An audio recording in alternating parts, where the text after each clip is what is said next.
Bismillah, walhamdulillah, wassalatu wassalamu ala rasulillah wa ala alihi wa sahbihi wa man wala. Wa ba'du, alhamdulillah. It is very hot today. Wa na'udhu billahi min nara jahannam.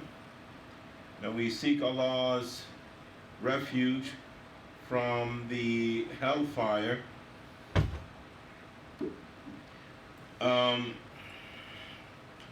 And because of the heat, we're going to try to be concise as possible for today's class. So, we can remember Allah subhanahu wa ta'ala, get the blessings for being here, and then continue on bi'idhnillahi jalla jalalu. Okay, so we're going to start with Arabic.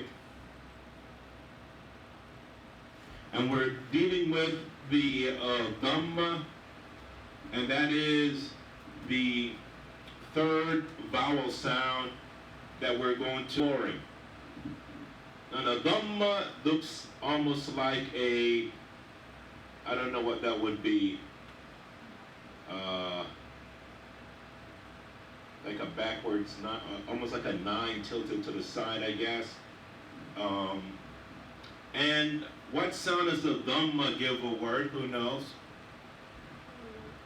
Right, the O sound, right, like a U. O. So, for example, if we look at this letter here, what letter is this? It's a Dal. And a Dal with a Dhamma on it, what sound does the Dal make with a Dhamma on it? Dhu. So you see that? The Dal, Dhu. The Dal, Dhu. All right. And what letter is this? Tha. And what sound does the Tha make with a Dhamma on it? Thu. Right, so the Tha, Thu. Dal, Dhu. Tha, Thu. And what letter is this? The Noon. And what sound does the Noon make with a Dhamma on it? No, right? So we have Dhu, Thu, Nu. And what letter is this? Ra. And what sound does the Ra make with a Dhamma on it? Ru. Right? And what letter is this? Lam. And what sound does the Lam make with a Dhamma on it? Lu. So we have Dhu, Thu, Nu, Ru, Lu. Okay, I think we covered that last class though. So let's go down a little. Okay. So let's go down a little bit to. I also think we covered this too as well. That the word for letter in Arabic is the word harf, and this is actually how you spell that in Arabic, right? So harf means letter. So from now on, instead of saying what letter is this, I'm going to say what harf is this. Okay, so here we have what harf is this? The ba. And how do you say a ba with a dhamma on it? Bu. Right? And what harf is this? Hamza. And how do you say a hamza with a dhamma on it? U. That's right. And what harf is this? Ya. And how do you say the ya with a dhamma on it? Yu. And what harf is this? Kaf. And how do you say the kaf with a dhamma on it? Ku. That's right. And what harf is this? Seen. And how do you say the seen with a dhamma on it? Su. Okay, so we have ba, bu, hamza, u, ya, yu, kaf, ku, and seen, su.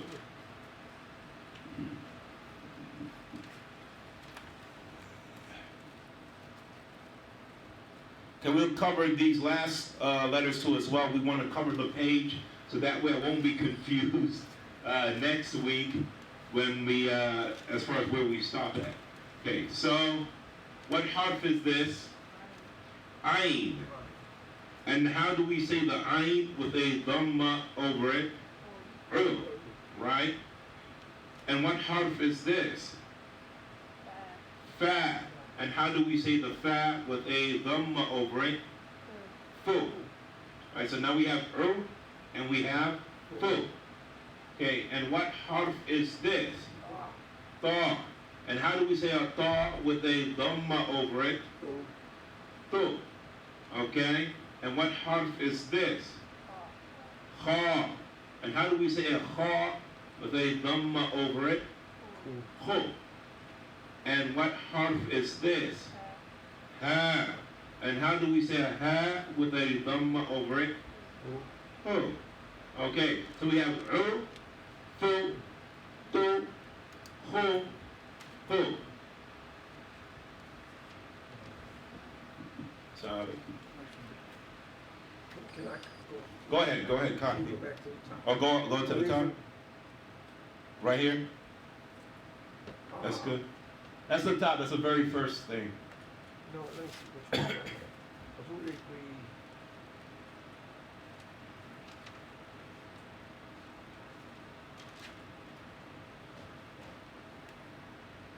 we're at the one is the Hamza and the Ha, the Ka, on, and the Sin. That's what we did last week. That's what we did last week. Yeah, that was Hamza. We did the Hamza, the Ha. I don't see that anywhere close to here. That's weird. The only Hamza I see is right here. The Hamza, Ya, Kaf, and Sin. Yeah, that's strange. Did we do this? What were the letters again? Hamza, the Ha, the Ka, and the On. Oh no, that's for Tajweed. That's Tajweed class. Yeah, the six letters that we need for Tajweed. Yeah, that's Tajweed. That's not Arabic. So alhamdulillah. Okay. So that means we're gonna be here next week with the night ta'ala, and we. Okay. These are the ones we covered today. At the top. Yeah, from the top to the bottom, we covered all of these just now. Okay.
Huh? A little bit, yeah, I'm alright. Alhamdulillah. It's a light breeze, but it's good enough. So.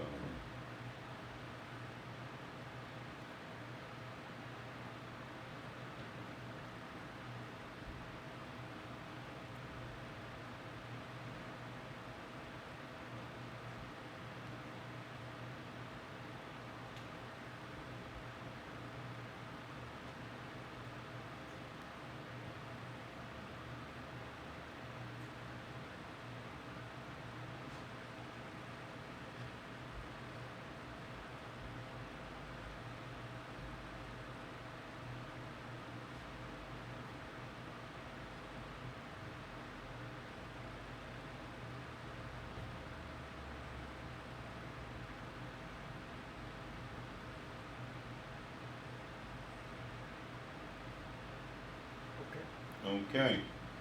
All right, so now we're going to go on to Tajweed, inshallah ta'ala.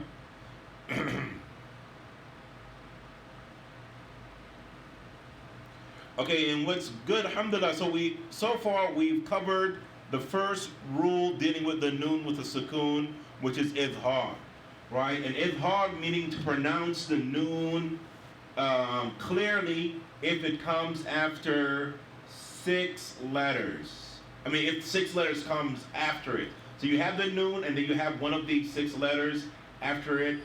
When that happens, idhar says or dictates that you have to pronounce the noon sound clearly if it's a noon with a sukoon. So, what are those 6 letters? We have Hamza and Ha, then we have Ha and Ha, and then Ain and Ghain. Okay, those are the 6. Is it Zen one? Huh? Is it Zen? No, the Z is not one of them. What was the 6th one? Ghain. Ghain. Z-I-N. G-H-G-Y. G-Y-N. G-Y-N, yeah. G-H-Y-N. G-H-Y-N, yeah. I got it spelled wrong. Oh, okay. G-H-Y-N.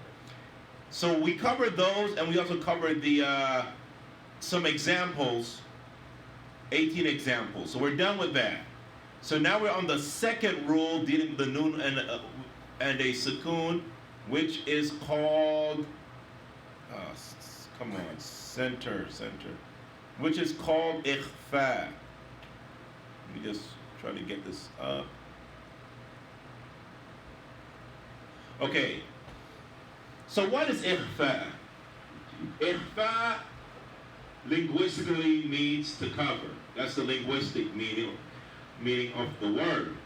But what we mean here is to not pronounce the end sound, right, in its entirety.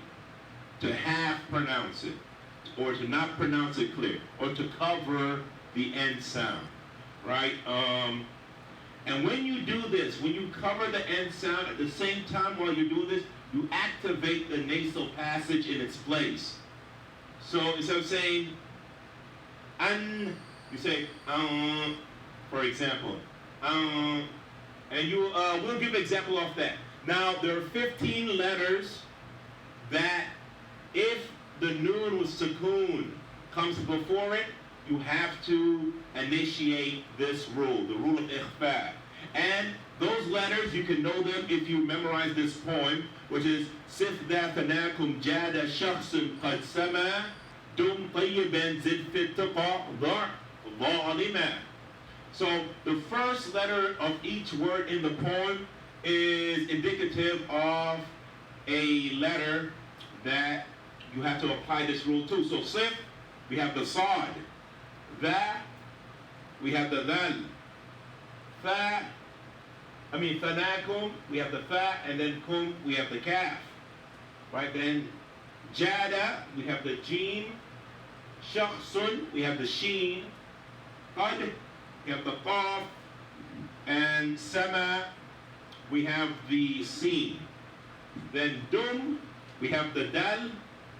Tayyiban, we have the ta.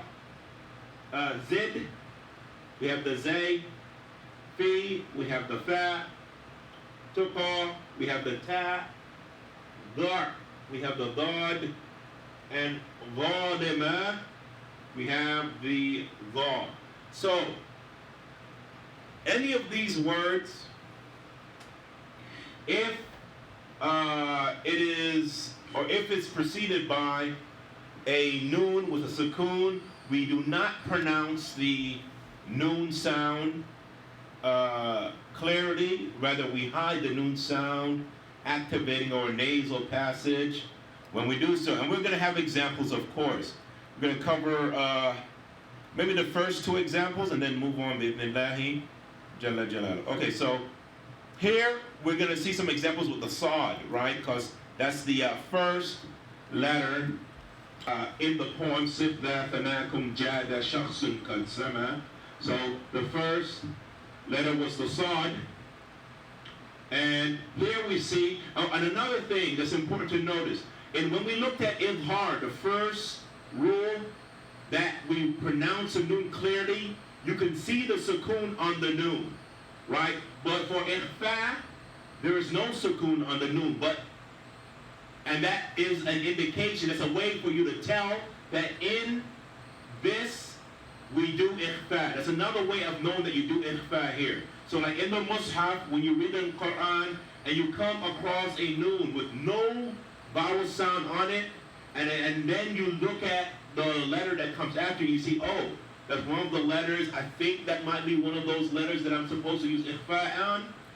Because the noon doesn't have a sukoon, you are basically saying, yes, I'm sure that this is one of those letters that we do ikhfa on. So, for example, we have a hamza with a fatha, noon with a sukoon, even though we don't see it.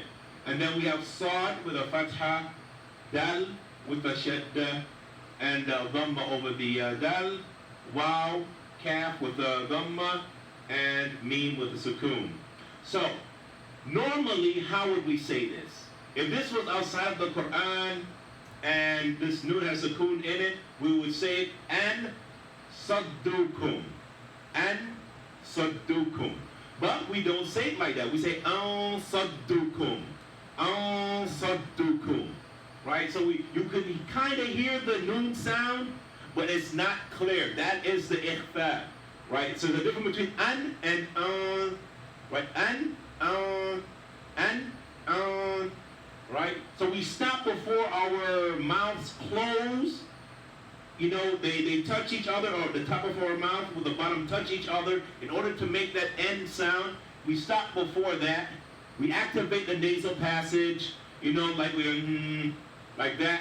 And then we continue on with the letter after it. So, an saddukum, right? So that's that. Now let's look at B. We have the noon with a sukoon, followed by a sad, and this time it's in one word. Right here we have two words. The noon with sukoon, that's one word with the hamza, and then we have the sad here. But now here we have the noon with sukoon and the sad in one word. So this is yansurukum.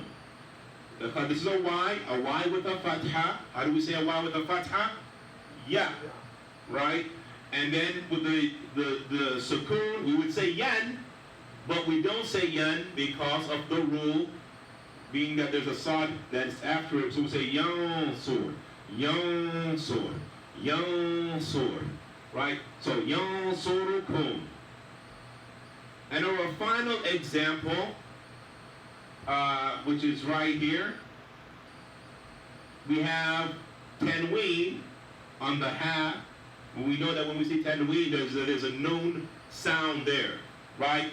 Whether it's an, in, right? Tanween gives us a noon sound as if it has sukoon on it. So the same ruling for a noon with sukoon is the same ruling for tanween. So we have we have tanween here, followed by a sad. So this word, let's take a look at this word now. We have a ra with a kasra. How do we say a ra with a kasra? Ri, right? And then we have a ya after it. And what do we do when we have a kasra followed by a ya? We elongate. So this is, instead of saying ri, we say ri. And then we have a ha with tanween. So we say han, right? But because of the rule, we got to remember we do not pronounce the noon with the sukoon sound clearly. So we say rihan sarsara, rihan sarsara. And those are the three examples that we're covering for today. Any questions on that? We got a lot of examples. Remember, we have 15 letters, and from each letter we're going to be covering examples. So if you, and the next time I'm also going to get you guys to participate in reading some of the examples, inshallah. So don't worry about that. I just wanted to give you guys some examples from my own reading. And then inshallah next class I'll have you guys read an example as well. But it's going to be long. It's going to be a long road because, like I said, 15 letters. So every letter pretty much has at least 3 examples. Can you go back over those 15 letters? Okay, you have Sod. I mean, they're all right here. We're covering them individually one by one. Look, all of them, they're numbered and everything like that, you know. So we're going to cover them individually one by one. You don't need to like get all of them right now. So we know right now that we're on the Sod, right? Yeah, so let's keep it like that. Then tomorrow, next week, we're going to be covering what? The Dal. See? Number 2 is the Dal. And so forth. So don't worry about if you didn't get all of them today. You'll get them. So what do you mean by this is not long? That's no long. It's long. It's a lot of words. Okay. So we're done with this then. Alhamdulillah. So now we're going to move on to tafsir. Insha'Allah ta'ala. No, before we go to tafsir, let's, this is actually part of the tafsir. Should we read first or do? Okay, let's read first then. Okay, who wants to read this ayat right here that's in green? Okay, go ahead. ومن الناس من يقول آمنا بالله وباليوم الآخر وما هم بمؤمنين. Okay, all right. Very good. The only thing is I would shorten the, you kind of elongated the yaqulu, you kind of elongated that oo sound on the lam. You know, I would shorten that a little bit to yaqulu, amanna. Okay, all right, so let's see, what does that mean now? All right, so the Sheikh, he says here about this verse. Oh, let me translate this verse, by the way. He says, and from the people are those who say we believe in Allah and the last day, and they are not believers. So this is the verse that we're going to read the tafsir of. All right, this is the 8th verse of Surah Al-Baqarah. Oh, yeah. Huh? That's what I was about to ask. This is Surah Al-Baqarah. Yeah, Surah Al-Baqarah, yeah. Okay, so it says, وَاعْلَمْ أَنَ النِّفَاقُ هُوَ إِظْهَارُ الْخَيْرِ وَإِبْطَانُ الشَّرِّ. So it says, it's important for you to know that the definition of nifaq, of hypocrisy, is showing something good while hiding something bad. That's kind of general, right?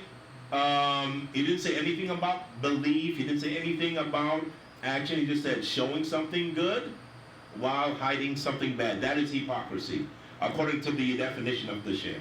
So he goes on to say, وَيَدْخُلُ فِي هَذَا التَّعْرِيفُ النِّفَاقِ الِاعْتِقَادِي وَالنِّفَاقِ الْعَمَلِي كالذي ذكر النبي صلى الله عليه وسلم في قوله آية المنافق ثلاث. Okay, so he says that included in this definition is hypocrisy in creed as well as hypocrisy in actions. Right, so those are included in this definition. You know, displaying good while hiding bad. So you're displaying good beliefs while hiding your true beliefs. Displaying good actions while hiding your true actions, which is bad. Okay, so he says that, you know, this is similar to what the Prophet ﷺ mentioned when he said that the signs of the munafiq are 3. Right? It's a hadith of the Prophet ﷺ. He says, إِذَا حَدَّثَ كَذَبَ, when he speaks, he lies. وَإِذَا وَعَدَ أَخْلَفَ, when he promises, he breaks his promise. وَإِذَا تُمِلَ خَانَ, and when he is entrusted with something, he betrays that trust. Okay, and in another narration or in another wording of the hadith, that last part, when he's entrusted with something, he betrays that trust, it's replaced with a khasama fajr. Yeah, and when he argues, he blows up. I don't know if that's a good way. When he argues, He's aggressive. Yeah, yeah, that's what I mean, yeah. Yeah, he becomes aggressive and, Short-tempered. Short-tempered, yeah, like that. Okay. Well, and then the Shaykh goes on to say, أما النفاق الاعتقادي المخرج عن دائرة الإسلام فهو الذي وصف الله به المنافقين في هذه السورة وغيرها. So it says, as far as the hypocrisy in faith, which expels someone from the fold of Islam, then it is what Allah has described or used it to describe the disbelievers in this surah and other surahs similar to it. وَلَمْ يَكُنِ النِّفَاقُ مَوْجُودًا قَبْلَ هِجْرَةِ الرَّسُولِ صلى الله عليه وسلم. And the Shaykh, he mentioned something very interesting. He said that nifaq, hypocrisy, when it comes to faith, was not present during the time of the Prophet sallallahu alaihi wasallam before he made hijrah. So before he made hijrah to Medina, hypocrisy was not a thing. Okay? Because only people who wanted to be Muslim then would be Muslim. You know, in Mecca and stuff like that. I mean, you know, It was difficult. yeah, I mean, it was difficult to be Muslim. I mean, everybody was encouraging the opposite, right? So, I mean, definitely there would be no hypocrisy in that type of scenario. All right, so, وبعد أن هاجر فلما كانت وقعة بدر وأظهر الله المؤمنين وأعزهم ذل من في المدينة ممن لم يسلم. So it says that, and then what happened after the battle of Badr, in which Allah subhanahu wa ta'ala made the believers victorious and gave them izzah, gave them greatness because of that battle, and it humbled, or I guess you could say it humbled those people that were in Medina that did not become Muslim. فأظهر بعضهم الإسلام خوفا ومخادعة. So some of them started to act like they were Muslim out of fear, or to basically appease, what's the word I'm looking for? To basically, make the Muslims feel at ease, right? So that was some of the reasons why they did it. وَلِتَحْقًا دِمَاؤُهُم, also to safeguard their blood. وَتَسْلَمْ أَمْوَالُهُم, and so that their money won't be affected. فَكَانُوا بَيْنَ أَظْهُرِ الْمُسْلِمِينَ فِي الظَّاهِرِ أَنَّهُم مِّنْهُم. So the external, or the way that it looked, it would be as if they were with the Muslims, right? So that's how it was like. The way that they looked, the way that things appeared was as if they were with the Muslim. وَفِي الْحَقِيقَةِ لَيْسُوا مِنْهُمْ, but in reality they were not with them. فَمَنْ لَطَفَ اللَّهُ بِالْمُؤْمِنِينَ أَنْ جَلَّ أَحْوَالَهُمْ, or فَمِنْ لُطْفِ اللَّهِ بِالْمُؤْمِنِينَ, and from Allah's being easy with the believers and wanting to do good to them, he had fully exposed the condition of these type of people. وَوَصَفَهُمْ بِأَوْصَافٍ يَتَمَيَّزُونَ بِهَا, and he described them with characteristics that distinguish them from others. بِأَنْ لَا يَغْتَرُّ بِهِمُ الْمُؤْمِنِينَ, so the Muslims will not be swayed by them or impressed by them. وَلِيَنْقَمِعُوا أَيْضًا عَنْ كَثِيرٍ مِّنْ فُجُورِهِمْ, also it would be a way for them to be able to shield themselves from their disobedience. قال الله تعالى, so that Allah says, يحذر المنافقون أن تنزل عليهم سورة تنبئهم بما في قلوبهم. So that's what Allah says, and the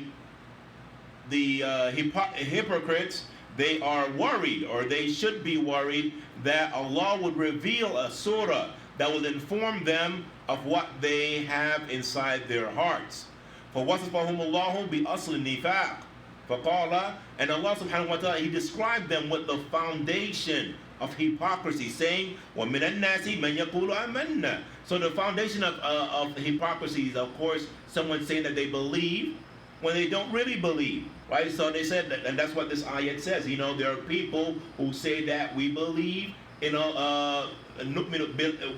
we believe in Allah and the last day, but they are not believers. So when Allah says, and they are not believers, He basically saying that they're liars right there, right in the Quran. There are those people who are liars, right? And that is due to their hypocrisy. لأن الإيمان الحقيقي ما تواطأ عليه القلب واللسان. Then the Sheikh says that true iman, true faith, is something that is felt by, or you can see it in both someone's action and that which is in the heart as well. So it has to exist in both places. In this time, but he specifically said right here, and the tongue, right? But the tongue is one of the actions and stuff, and that's why the issue of some of the scholars they still debate the situation of does a person who doesn't do anything, can they be considered Muslim? Like they never prayed and nothing like that. Are they considered Muslim and stuff like that? They just took their shahada, right? And then maybe something happened, or maybe they just didn't do anything after that. Are they still Muslim, even though they didn't do any deeds? So some scholars, they would argue the point and say they did do an action, though.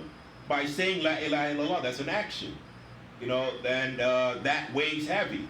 And now all the other stuff that they did and stuff like that, that has to be looked at. Each individual is different, whether or not they're excused for their inability to do actions after that. But I remember one of my teachers, Sheikh Saleh Asindi. He was a Pakistani Sheikh. Well, he's originally from Pakistan, from the Sindh tribe. He said, and I remember this, subhanAllah, that the scholars unanimously agree that a person who has the ability to do actions, right, after entering upon Islam and doesn't do it, is not considered Muslim. Okay, person who has the ability to do actions after saying La ilaha illallah and has done nothing of obedience to Allah after that is not considered a Muslim. And I hope that my quote of the Sheikh is correct in that. Okay, so that is tafsir. Any questions on that? Like I said, we want to try to be a little bit concise in this class, because we the heat and everything right now it's probably making everyone want to go to sleep, and the heat does that. So, and it's something for us to keep in mind too when we look at our brethrens in the hot places around the world, and how it seems like they're lazy to us because of their liking to sleep. It's because of the heat. The heat does that to you. It drains you, literally drains the energy from you and stuff. So normally we don't have that type of heat, only for maybe like a month or two of the year, but they have that all year around. So anyone have something they want to say? You have something, Chef? No? Okay. Adam? No?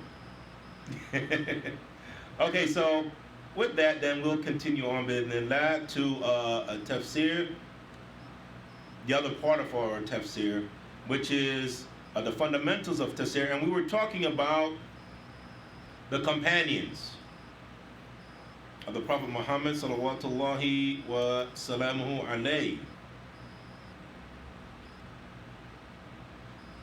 Okay, we did this.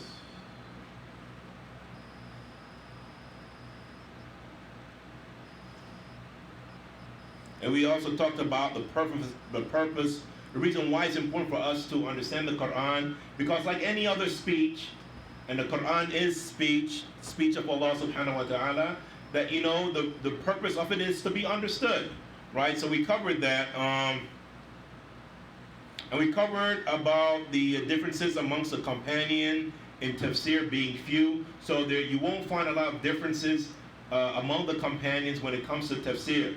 And also, I think we covered this before, but just to reiterate, there are two different types of differences, right? There's difference al-ikhtilaf, and there's difference at-tanawwur, which means that there's differences that are mutadad, like they're contradictory, and there are differences in just wording. it might seem different just because they're using different words, but the understanding of what's intent by the words are the same thing. And we get an example of that when we talk about the rope of Allah. وَاعْتَصِمُوا بِحَبْلِ اللَّهِ جَمِيعًا وَلَا تَفَرَّقُوا. And hold on to the rope of Allah all together and do not become divided therein. So, what is the rope of Allah? You have some scholars saying that the rope of Allah is the Quran. You have some scholars saying that it is Iman. You have some scholars say that it is the Sunnah. All of those are basically talking about the same concept of holding on to your religious beliefs, and that which helps one become grounded in faith, which is the Sunnah, which is the Quran, and which is Iman, right? So those things, there's not really any difference in what the scholars have said in the tafsir of that, because those don't contradict one another. Okay.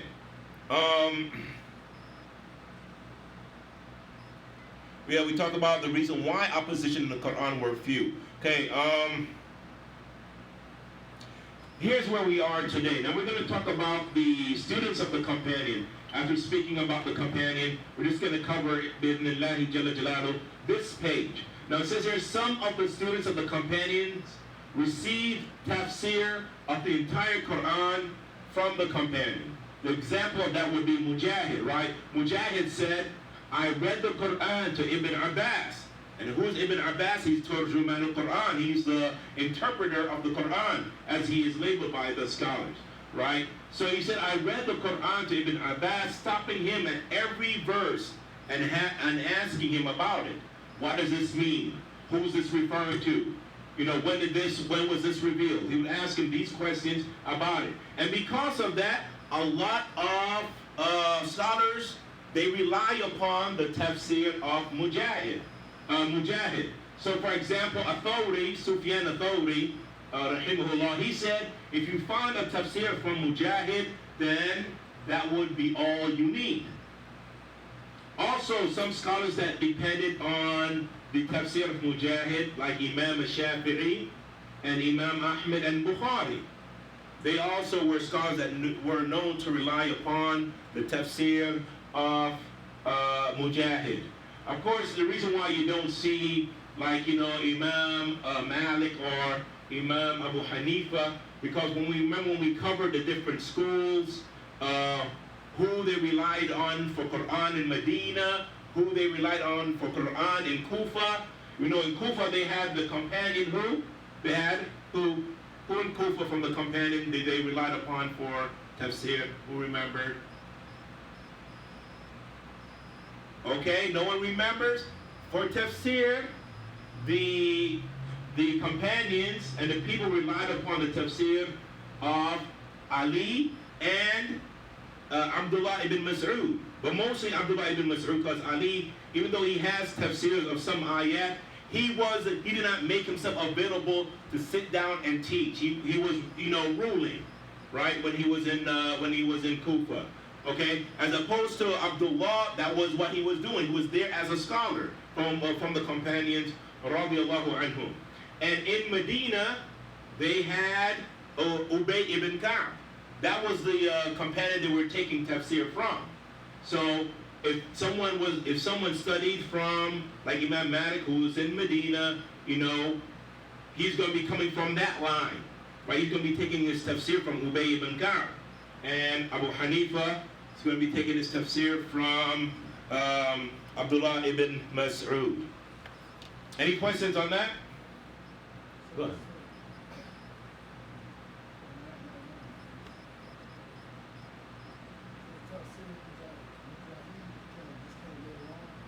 No. You see, Mujahid is a student of the companion. So, he doesn't have a book of tafsir, but you'll find his tafsir by scholars. Like for example, in Tafsir Tabari, that book, you'll find him mentioned, Mujahid says about this ayat, such and such a thing.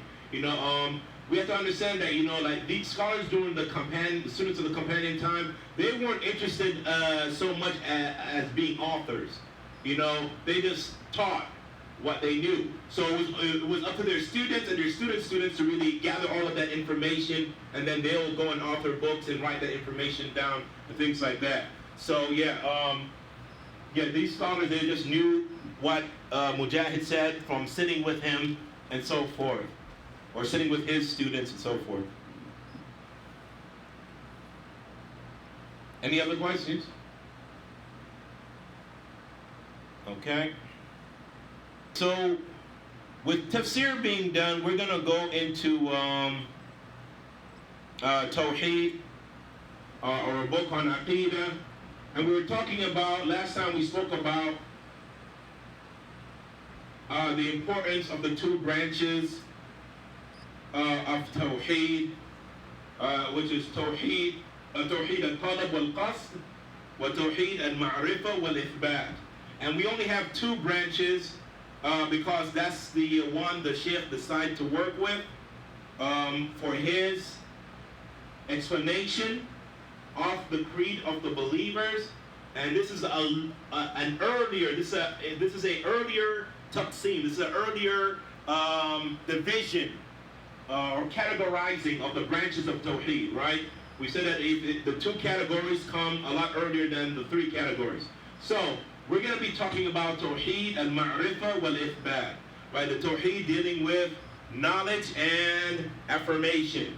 And even though it's Ithbat, I'm saying, translating it, when I speak as affirmation, when I write it, I say establishing, to kind of, because affirmation is a closer meaning for the word than establishing, but that is also entailed in the meaning for the word Ithbat as well.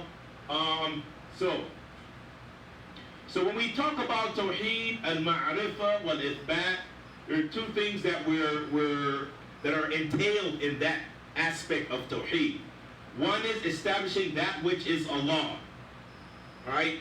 Don't understand what that means? No problem. We're going to explain it.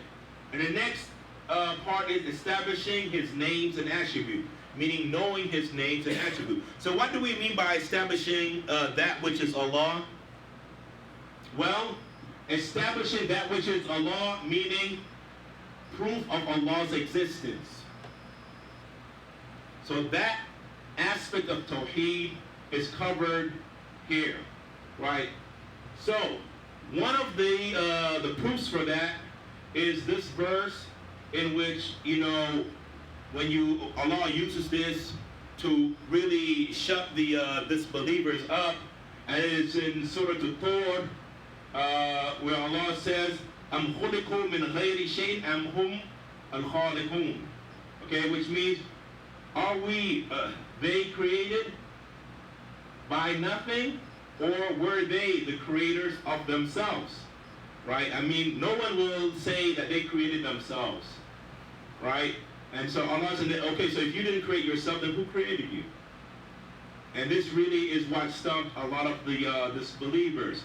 In fact, there was a companion when he heard this verse being recited by the Prophet Muhammad sallallahu alaihi wasallam, he said that it is as if his heart wanted to fly out of his chest. Yes, then it goes on to say, or did they create the heavens and the earth? Rather, they are not certain.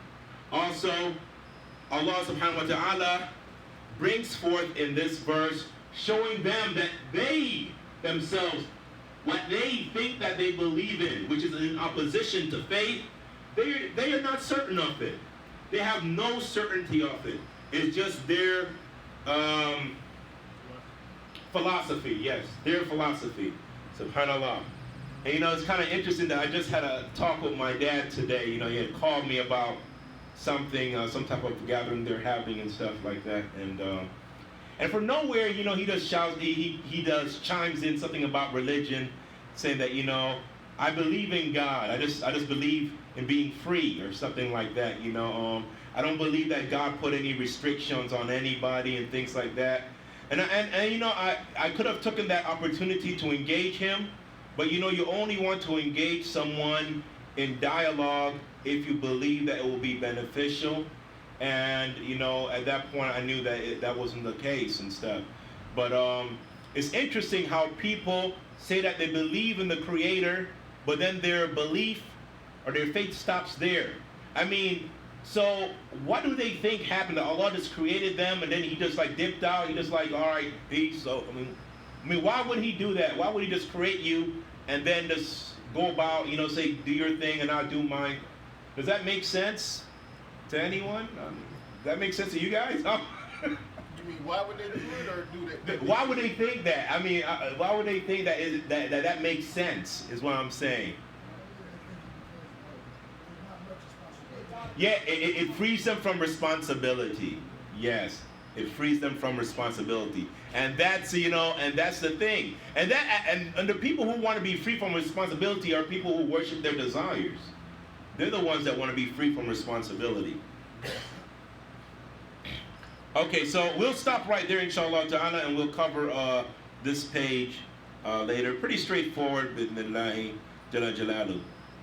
Okay, so now that we're finished with the belief of the Muslims for this section of the class, we are going to now go into hadith,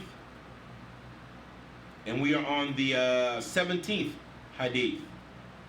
Okay, and it's the hadith of Abu Ya'la Shaddad ibn Aus radiyallahu anhu an Rasulullah sallallahu alayhi wa sallam annahu qala inna Allah kataba al-ihsana ala kulli shay'in. Inna Allah kataba al-ihsana ala kulli shay'in. فإذا قتلتم فأحسنوا قتلته وإذا ذبحتم فأحسنوا ذبحته ويحد أحدكم شفرته ويرح ذبيحته. Okay, and this is the hadith in which the Prophet ﷺ said that verily Allah has prescribed ihsan, proficiency, perfection. And the word ihsan, it literally means, even though it's translated here as proficiency and perfection, it really means to do good. Like, like when somebody does something good, one of the things that the Arabs would say is ahsant. Ahsant meaning you did good. Or, I guess you would translate that as great, excellent, if you were like, trying to, encourage good behavior or something like that. But that's what it means. So it means to do good. So here it's translated as proficiency and perfection. All right, so it goes on to say, so if you kill, then kill well. And if you slaughter, then slaughter well. Let each one of you sharpen his blade, and let him spare suffering to the animal he slaughters. Yureh.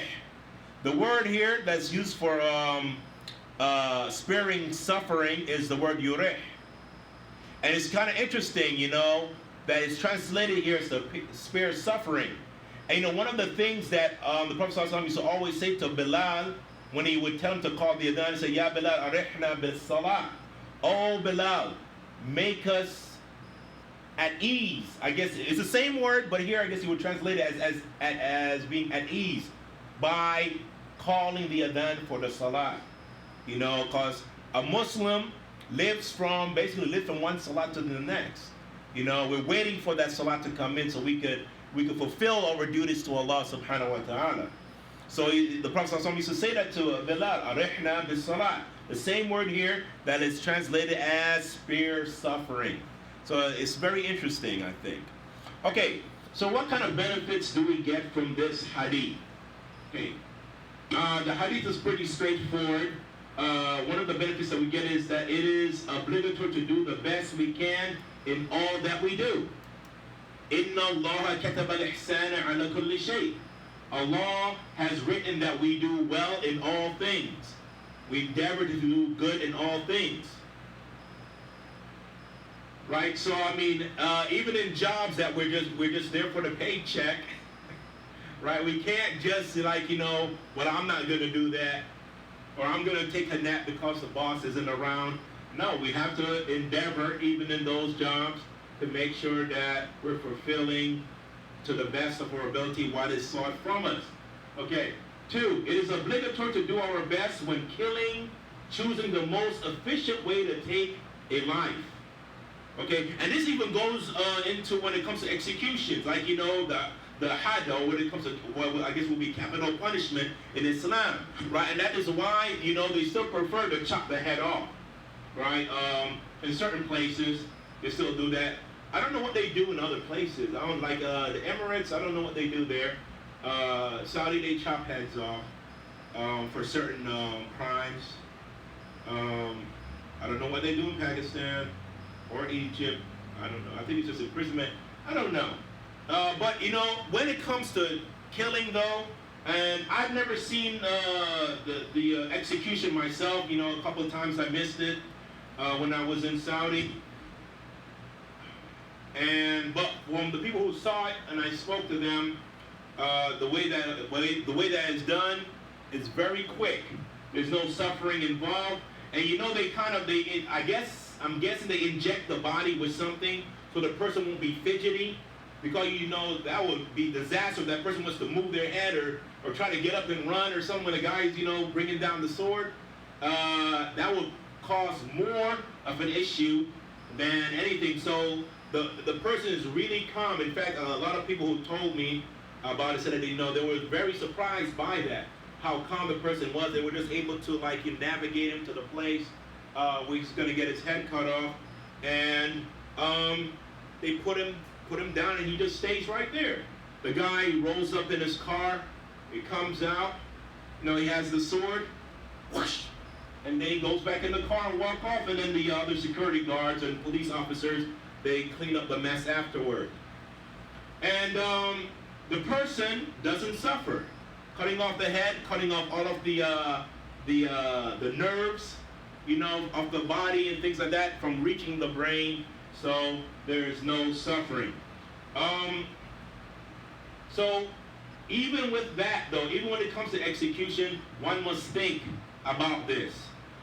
Whether the person is an enemy or not, right? We have to keep these things in mind, that we're not torturing. If we're executing someone, if we're fulfilling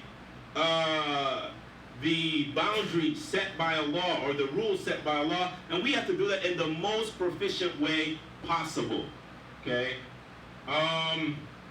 It is obligatory to do our best in slaughtering, when it comes to slaughtering animals. Now this, of course, we all know. I haven't seen any brother that practice cruelty to animals before they slaughter it or anything like that. I mean, this one, I think most of us, we have this down pat. And number 4, make sure to have the device used to slaughter with you before attempting to slaughter. The proof for this is the saying of the Prophet ﷺ, that each of you sharpen his blade and let him spare suffering to the animal he slaughters. So you should have your tool with you. It should be ready to be used. I mean, you shouldn't need to sharpen it there and then. It should already be sharpened so that you can do what you need to do at that time. Any questions? Go ahead.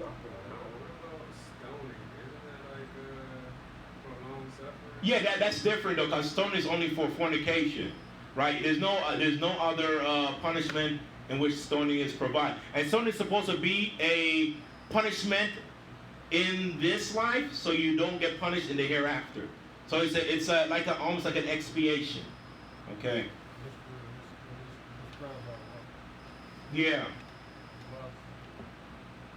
So cutting the head off, that's expiation as well? No. I mean, because cutting the head off is just it's a capital punishment. It could be for any numbers of crime where death is considered. Like I know, like here they do that injection stuff, which I guess they claim that's the humane way for people to die. I don't know how good that is though, as far as really not having the person suffer. Sometimes they say it's inhumane because sometimes the injection doesn't work. It doesn't work. Yeah. When it doesn't work. Yeah. But I think that they've been. How they put in certain states they put a stop to it. Yeah. I mean, if you look throughout time, man has been trying to find the best way to kill each other and stuff. And, there's a firing squad, the hanging and things like that. That was definitely not the best way to do things. Alhamdulillah, men have gone away from that thing and stuff like that. The guillotine is the same thing as cutting off the head and stuff, whether you do by guillotine or you do by sword. And it's but the thing is though, like I said, trying to find the best way to make it as humane as possible so the person doesn't suffer. I mean, back in the days when they were using the guillotine, they didn't have any way of calming the nerves of the person through any, at least that I know of, through any medical interjection or whatever. So yeah, a lot of things could go wrong there, and Allah knows best. But like I said, I've never personally seen an execution, but like I said, from the people who saw it, who explained it to me what happened. Some people even film. It's kind of weird how you can't find that on YouTube, because I know brothers that said that there was people had their cameras out and everything, but I could never find it on YouTube. I mean, YouTube they have their own restrictions and stuff like that. But yeah, I mean, that stuff, of course, we know the reason why those things are made public is to be a warning for those. I remember one of the execution was because the guy, he was from Pakistan, and they were doing like series of robberies, and they robbed this one place. The woman of the house was there. I don't think they raped her, but they did kill her and stuff, and then took all the things in the house. So because of that, and they got caught afterwards. So because of that, the punishment, was for them to be beheaded and whatnot.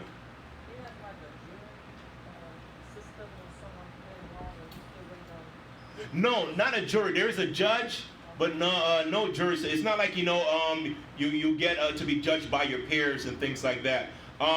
What they try to do, usually severe punishments is only carried out if the person confesses. So if there's no confession, then they really can't go to that extent. Now, whether or not they try to coerce a confession, Allah knows best. I mean, depending on who you listen to, I hear that they don't try to do that because they try to make the ruling as valid as possible for the judge. Because the judge who has an Islamic background, he's not going to rule for the execution of this person if he felt that the what's it called again? The admission of guilt was coerced. So yeah, like for example, same thing with fornication. Of course, fornication is something that you can only do through admission of guilt and stuff. So okay. So with that, I remember too, not to get off the subject, but I remember I was talking to one of my teachers about the stoning thing and stuff like that. I was like, has that ever happened? So he said, yeah, once. He said not too long ago too. He said like maybe about a couple years ago, it happened in Ta'if, where this woman, she admitted to adultery and wanted the punishment be brought out on her and stuff. So I was like, so what happened? So they did the punishment. They stoned her. So I was like, but you're saying that those type of things, they don't advertise it. It's like it comes and it goes. Like and I don't know. I guess because of how it might be viewed from outside, from the West or whoever. So they just they implement those type of rulings, those type of punishment, and they get it over with and they move on and stuff. Yeah, but subhanAllah, yeah. Those things happen. But I think at the same time, he also told me that there's certain places in Nigeria where they are trying to implement the Sharia as well. But with those things, we got to understand that that implementing the Sharia is not just doing. It's not just implementing punishments. It's making sure that those conditions are there for which a punishment can be implemented. I hear even though the people in Iran, they're not Sunni, but like they stone people for adultery that shouldn't be stoned. When I read the story of what really happened and stuff like that, like somebody accused a girl of fornication and things like that. That even in certain schools of thought, even if the girl is pregnant, that is not a cause for stoning. You can't do that. Even if she's pregnant. No, we're talking about. I'm sorry. We're talking about Because obviously, if she's married and she's pregnant, even though it's not hers, you can't. If she doesn't confess to anything, you can't do anything about it. That child is considered the child of the father, her husband. No, that's why the Prophet ﷺ said, what said, al-walad lil firash, right? The child belongs to the bed, meaning the bed in which the woman sleeps in, which is her husband's bed. But if a person becomes pregnant and they're not married, right? They say that even some school of thought say that even that is not enough for you to admit that there was some you can't do that. They say how, I don't know, but it's there and stuff. If there were witnesses, No, I mean the witness is the fact that she's pregnant. no, like if somebody witnessed the act, you know how you say people that have four witnesses. Yeah, that's the thing. That's never been done in Islam where somebody Well, witnessed the if act. this is for, right, there's not gonna be four witnesses, but I'm saying if there were four witnesses, you know what I'm saying? If there were actually, if it ever was to happen, where there's four witnesses that witnessed the act Right. without any type of obstruction to their view, because there has to be no obstruction. It can't be they saw them in bed together. It can't be in bed together. It has to be full penetration. They saw that. And Okay. Live. Huh? I wonder- Live, yes, I wonder live. how that works now, like with technology. No, it has to be live. It has to be live. Yeah. Has to be live.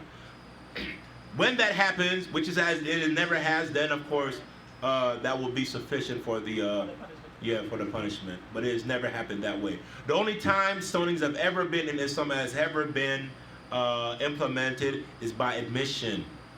Only time. It's never been implemented any other way. What about striking them, so many times when they did it, Yeah, like for like the lashes and stuff. For the people who commit fornication that aren't married. Or really, the thing is that the lashing is not capital punishment. It's just prescribed punishment from the judge, which can be for any type of discretion against the law that they see fit. If they want to do lashes, they can. If they want to substitute lashes for something else, like for example jail time, they can. That's why most places they don't do it at all, and some places only do it for those things that there's actually textual evidence to support that. For example, lashing for the person who commits adultery but's not married. They'll do lashings for that, but won't do lashings for anything else. Some places they'll do lashings for everything, or they won't do lashings for nothing, because they believe that that was just a way of executing the punishment in the time of the Prophet ﷺ, but now we have jails as a way of punishing, so we can do that. We can do other things. So they said that it's not necessary. So a lot of scholars, they look at it different ways and stuff when it comes to that. Okay, let's now move on to. We're trying to. Actually, we probably should wrap up real soon. Let me first check this to see what's going on here. 64 minutes to stop